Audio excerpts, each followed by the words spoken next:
Oi gente, eu sou o Luigi e não estranhe a falta do Léo nesse vídeo de hoje. É porque hoje nós vamos começar um novo quadro aqui no canal, finalmente o quadro do Luidão, onde a gente vai assistir uns filmes slasher muito aleatórios e que provavelmente você nunca tinha ouvido falar. Quem acompanha a gente já há um ano sabe que na verdade eu sempre xinguei muitos slashers, inclusive no nosso podcast só dos slashers eu praticamente fico o tempo inteiro falando que mesmo que eu odeie, eu ainda amo eles. Alguns filmes chegam a ser muito exagerados porque, tipo, os caras falavam, mano, a gente tá botando mais 18, então vamos aloprar. E aí dessa aí aquelas coisinhas que a gente sabe o que é, né? E esse gênero também gerou meu profundo ódio de sequência em filme. Só que tudo isso, na verdade, é causado pelos filmes do Quarteto Fantástico. Sim, aquele quarteto mesmo, o quarteto do terror, basicamente. Porque a maioria dos filmes são horríveis e, tipo, estragam. Inclusive, a gente recentemente até no podcast falou do Halloween que vocês percebem a falta de sanidade que os filmes causam na gente depois de um certo período. Mas depois que a gente criou aqui o canal e a gente realmente começou a acompanhar muito terror, eu descobri um amor muito aleatório que eu não sabia que existia sobre o gênero. Só que o meu amor não vem dos filmes mainstream, tipo, né, as franquias que a gente conhece, mas na verdade dos slashers aleatórios que não tinham orçamento nenhum para serem feitos e são muito divertidos e bizarros de assistir. Inclusive um exemplo desses é o que a gente usou para comemorar o nosso 1 ano do Sem Memória, lá no podcast que foi o Aniversário Sangrento. Mas a nossa estreia aqui vocês já viram pelo título que na verdade não é do Aniversário Sangrento, e sim do filme Banho de Sangue, que foi lançado em 1971. Esse filme aqui pode ser considerado o verdadeiro pai do slasher porque ele é praticamente um dos últimos diálogos, que é um terror suspense italiano, que foi feito antes de sair o Halloween e o Massacre da Serra Elétrica, que são os avózinhos do slasher. E como eu comentei, esse filme aqui trouxe a base do slasher pro mundo verdadeiro, porque a gente realmente não sabe quem é o vilão, e você também pode falar da parte, né, do Psicose, a obra do Hitchcock, mas aquele filme tem tanta pouca morte que eu não achei tanta graça de considerar, então como o Banho de Sangue tem um pouquinho mais de morte, eu quis falar que ele é o verdadeiro pai do slasher e trazer aqui na estreia do nosso canal. Mas essa intro aqui já tá enorme, então sem mais delongas, vamos falar do filme.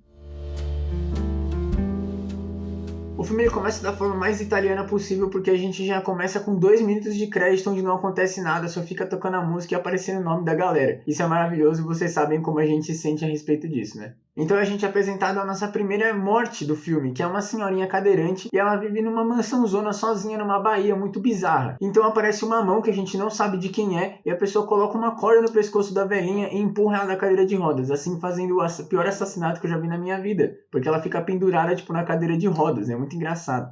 Só que diferentemente do que a gente espera, o nosso assassino ele é apresentado diretamente, mostrando 100% na tela. E aí ele fica andando, apreciando a obra dele e tal, e aí ele resolve deixar um bilhete de suicídio, né? Mostrando que na verdade o crime dele foi planejado. Então quando ele vai colocar o bilhete perto da senhora, ele é esfaqueado por trás, e aí mostra realmente o nosso assassino de verdade, porque essa pessoa a gente não sabe quem é até o final do filme. E aqui vocês já conseguem perceber os elementos do slasher que eu comentei na intro, né? Porque ele realmente faz até esse bait que a gente tá acostumado, né, por causa do Pânico, de mostrar um assassinato, mas na verdade mostrar 2 assassinatos e tentando levar a gente a entender que um assassino é, mas na verdade não é. É uma bagunça. Então, continuando na forma bem Pânico de ser de vários assassinos, a gente conhece o Frank e a sua secretária, a Laurie. Eles estão tendo um caso, obviamente, mas o Frank resolve sair de lá, mesmo que a Laurie tenta não deixar ele sair de jeito nenhum, inclusive tocando piano com suas tetas.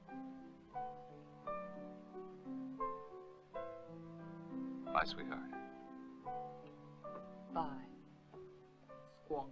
E o Frank mostra que ele é um homem forte, mesmo com as tetas musicais ele bate o pé e fala que ele vai pra Bahia realmente, porque ele só precisa de uma assinatura. E como eu disse, né, aquele negocinho do Pânico, o filme já começa a mostrar que como que o Frank queria pegar uma assinatura, talvez comprar a Bahia, talvez ele é um dos suspeitos do crime. Então a gente vai pra Ditacuja, Bahia, finalmente, onde a gente conhece primeiramente o Simon e o Sr. Fossati, que são moradores de lá. E o Sr. Fossati já comete um deslize dizendo que o Simon está diferente desde que a Condessa foi assassinada, aquela velha lá do começo. Mas o Simon fica meio pistola porque ele fala que foi dado como suicídio que aconteceu, então já mostrando, né, que o filme tem um gingadinho ali pra fazer o bait dos nossos assassinos. E aí aqui mostra porque eu escolho esse filme como pai do slasher e não o Psicose, porque aqui a gente tem adolescentes e eles aparecem só pra morrer no filme. A gente tem a Brunhilde, que é uma alemã ou uma viking, não sei, eu não entendi muito bem, ela tem um sotaque e fala coisas bem vikings na verdade. A gente tem o Bob e o Luca, que são os caras que estão tentando pegar as meninas, e a gente tem a francesa Sylvie, que ela só tá lá mesmo porque precisa de mais gente pra morrer, porque ela não acrescenta em nada na história a não ser fazer uma tentativa de homenagem.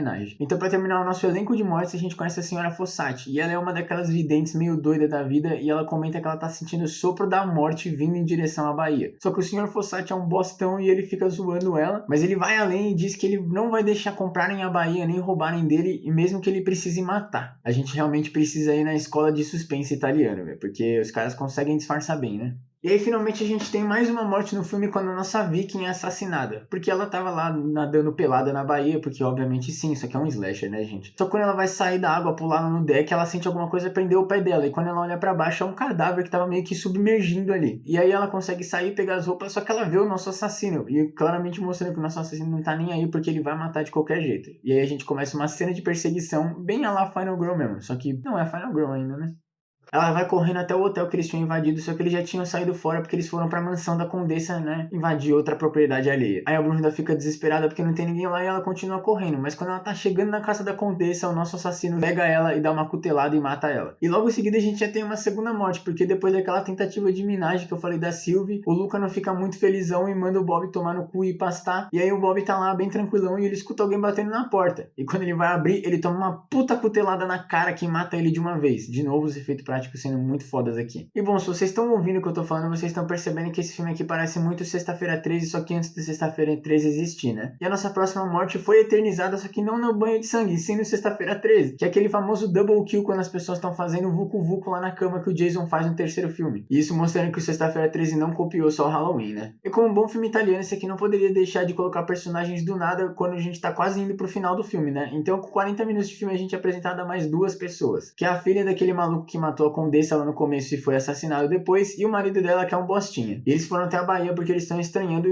que o pai dela sumiu, né? E aí a senhora Fonsati fala que o pai dela tá desaparecido, e eles foram até a Bahia porque eles estão estranhando que o cara sumiu e não deu notícia nenhuma, né? Então a senhora Fonsati conta que aquele Simon, o cara que tava conversando no começo do filme com o marido dela, ele é um filho bastardo da Condessa e do pai dessa menina que acabou de aparecer. Então mostrando que se tiver alguma herança da Bahia aí, ela vai ter que ser dividida, né? E agora que ela descobriu que ela tem um irmão e provavelmente a herança dela vai ter que ser dividida, obviamente ela quer ir trocar uma ideia, né? Então ela pergunta pra senhora Fonsati onde ele fica e eles vão lá conversar com ele. Só que quando eles estão trocando um papo lá perto da Bahia, onde tem um barquinho, ela começa a ver alguma coisa, né, que tá saindo debaixo da lona do barco do Simon. E aí quando ela tira a lona, depois que ela vê meio com um polvo entrando lá, e ela encontra o pai dela lá morto com um monte de bicho em cima dele. E isso já começa a deixar claro o filme que o nosso assassino pode ser o Simon. Ou não, porque já teve 2.000 suspeitos aqui e até agora não aconteceu nada. E depois de ver o pai morto, a menina obviamente começa a passar mal e o Simon aponta, né, depois de dizer que não foi ele que matou, que ele só encontrou o pai dela morto, ele diz pra ela ir pra cabana do Frank e respirar um pouquinho. Mas quando ela chega lá, o Frank ele se esconde. Porque sim, né, porque o filme tem que mostrar que todo mundo é suspeito nessa merda. E a mulher que ainda tá um pouco traumatizada, ela vai usar o banheiro pra lavar o rosto, só que aí quando ela entra lá, ela encontra todos os nossos adolescentes do filme assassinados, né? Mostrando que o Frank é o pior serial killer do mundo, porque ele tá lá parado com um machadinho na frente e os adolescentes estão na casa dele. Porra, Frank. Então eles começam aqui o que poderia ser o primeiro circuito de Final Girl da história e também o mais rápido, porque eles saem correndo e o Frank consegue derrubar a nossa menina, só que aí ela pega uma tesoura e enfia na perna dele e sai fora. Ou seja, parabéns, você é melhor que a Laurie Strode. Acho que eu forcei um pouquinho a barra aí. Só que depois dessa tesourada, por algum motivo, o filme resolve ele sair desse confronto magnífico que a gente tá tendo e só mostra a senhora Fossati, tipo, andando pela floresta, porque ela sentiu o sopro da morte chegando na Bahia, né? E aí ela tá andando por lá, desesperada, e chamando o marido, não sei o que. E ela vê o Frank machucado, só que ela fica parada lá olhando ele, enquanto a trilha sonora do filme tá surtando muito hardcore, igual Suspiria.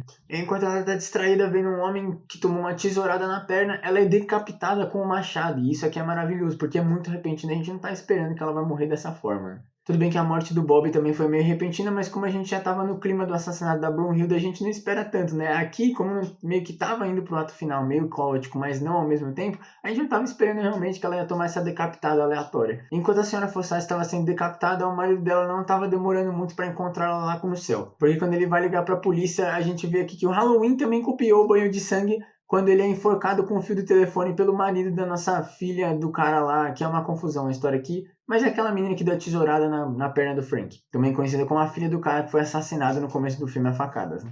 Então o filme aqui deixa clara a intenção do nosso casal que foi introduzido com 40 minutos de filme, que é obviamente ganhar a Bahia, né? Ganhar a herança da Bahia para eles. Então eles têm que ir e matar o nosso agora irmão bastardo Simon. Só que quando eles vão fazer isso, eles veem a secretária entrando na casa do Frank, porque ela realmente ouviu ele e deu uns 2 dias antes de vir pra Bahia também. E aí quando ela chega lá e vê que o Frank tá sangrando no chão, mas ainda tá vivo, ele manda ela correr até a casa do Simon e avisar que os caras estão tentando matar ele, provavelmente para roubar a Bahia deles. E eu digo deles porque o Frank obviamente estava envolvido com o assassinato da Condessa para conseguir finalmente comprar a Bahia, né? E quando ela chega na casa dele, eles começam a trocar ideia, ela avisa, né, que aconteceu alguma coisa, que o Frank foi machucado e papá. Só que o Simon é muito doido da cabeça e também muito inteligente ao mesmo tempo, porque ele sabe, ele deduz que o Frank e a secretária estavam envolvidos no assassinato da Condessa, né? Ele diz que a secretária seduziu o cara dizendo que iria casar com ele, só que primeiro ele teria que matar a Condessa e vender a Bahia pro cara. Mas a secretária tá desesperadaça e ela fica o tempo inteiro dizendo que foi ideia do Frank e só o Frank tinha feito alguma coisa, mostrando que ela não teria, né, feito nada, tentando salvar muito a sua pele. Arrombada, né? Uma hora atrás de filme tava mostrando as tetas enquanto tocava o piano.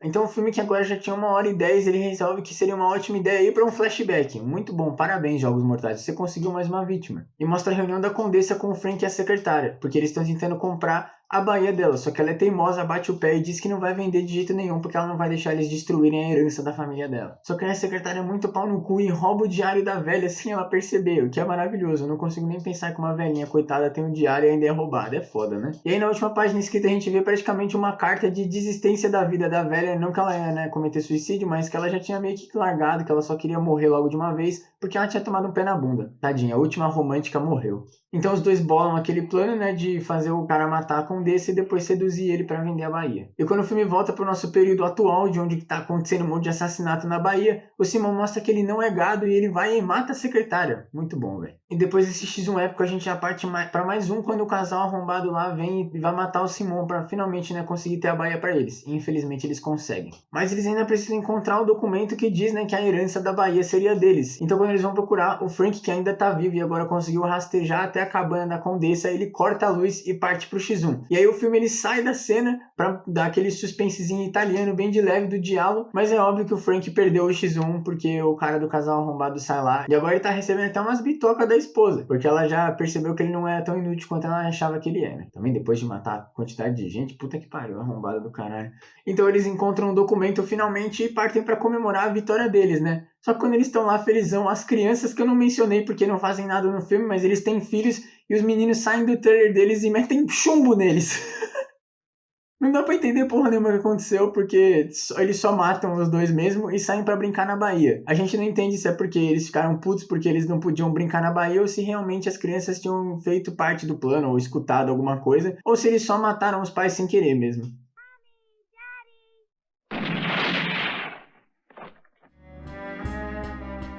Do jeito que eu contei aqui, com a velocidade, até parece que o filme ele é um caos total o tempo inteiro, mas na verdade ele é muito, muito lento. Esse aqui também pode ser um filme que a gente comentou lá no Suspiro, na Vastidão da Noite, no nosso podcast, onde provavelmente não muitas pessoas vão gostar, porque ele realmente toma bastante calma. E esse é um elemento bem legal, inclusive por se tratar de um diálogo, né, que é aquele subgênero italiano que eu falei de suspense barra assassinato, essas coisas. Mas essa calma traz pontos positivos, como eu falei, porque a direção é muito mais top, mesmo quando ele começa a ficar muito lento, os takes que mostram o que tá acontecendo, onde está acontecendo, para você não se perder ou só achar realmente que está acontecendo coisa só por acontecer, é muito legal. E aí eu gosto muito mais desse capricho do que colocar um titã na tela só matando adolescente burro. Mas eu já comentei dos adolescentes, não tenho o que muito falar, porque eles são 100% aleatórios, como a maioria dos personagens do filme aqui, porque eles só aparecem lá para morrer e para ocupar espaço de tela. E isso é um meio negativo, né, na verdade. O filme poderia ter facilmente 1 hora se tirasse as cenas aleatórias. E mesmo eu gostando dessa surpresa que o filme tenta o tempo inteiro de fazer, de mudar assassino e tal, a trama principal ela tenta se complicar muito mais do que ela é, né? Porque toda essa história do filho bastardo e blá blá blá, tipo, era meio óbvio que o cara matou a Condessa pra pegar a herança dela, né? Ou pra pegar alguma coisa. Ele não ia matar a mulher de graça. E isso, né, obviamente mostra porque o filme mostra o cara depois que ele mata ela. Porque depois, quando ele é assassinado, a gente não vê quem é, mostrando que aquele seria o nosso verdadeiro assassino durante o filme, né? Que no caso seria o Simon, que na verdade é o único assassino secreto do filme, né? Porque o Frank e aquele casal arrombado, eles simplesmente matam gente mesmo mostrando que são eles que estão matando. Isso é uma coisa muito doida desse subgênero de aula, porque todos os filmes são basicamente assassinatos acontecendo pra lá e pra cá, e é basicamente um Battle Royale. A última pessoa que sobreviver ganha o que eles estão disputando durante o filme. Então, depois de todos esses pontos dessa história muito doida, a minha nota pra esse filme aqui, pro primeiro filme slasher aqui do nosso quadro, é 3 de 5. A gente começou bem o nosso quadro, na verdade eu quis escolher esse filme aqui porque eu saberia que ele ia ser legal. Eu já sabia do que o filme se tratava antes de assistir ele, mas obviamente eu não ia trazer aqui só procurando coisa na internet, né? Eu queria realmente ter a experiência de assistir. Se vocês quiserem assistir o Banho de Sangue, ele não está disponível em nenhuma plataforma oficial, então vocês vão ter que procurar pela interwebs nos sites que vocês provavelmente visitam frequentemente para assistir filmes. E se vocês têm alguma recomendação pra eu trazer aqui de filme slasher, ou pro Léo trazer de youtuber, ou pra gente trazer junto aqui pro canal, pro podcast, como Filme Sol, Merda, etc. Deixa aqui nos comentários ou nas nossas redes sociais. E inclusive, como sempre, segue a gente em todas aqui que estão passando, né? O Instagram do canal, @semmemoriapodcast, as minhas redes sociais pessoais e o nosso Letterboxd, nossa rede social de críticas, onde a crítica do banho de sangue, no meu caso, já tá lá. E os filmes que a gente pode trazer aqui pro canal ou não, porque não são de terror, mas se vocês acharem engraçada a nossa crítica, segue a gente por lá, inclusive pra poder xingar a gente em primeira mão também, né? Espero que vocês tenham gostado bastante do nosso primeiro vídeo aqui do nosso quadro de filmes slashers. Deixem suas recomendações aí, como eu já comentei. Muito obrigado por assistir e até o próximo. Beijão!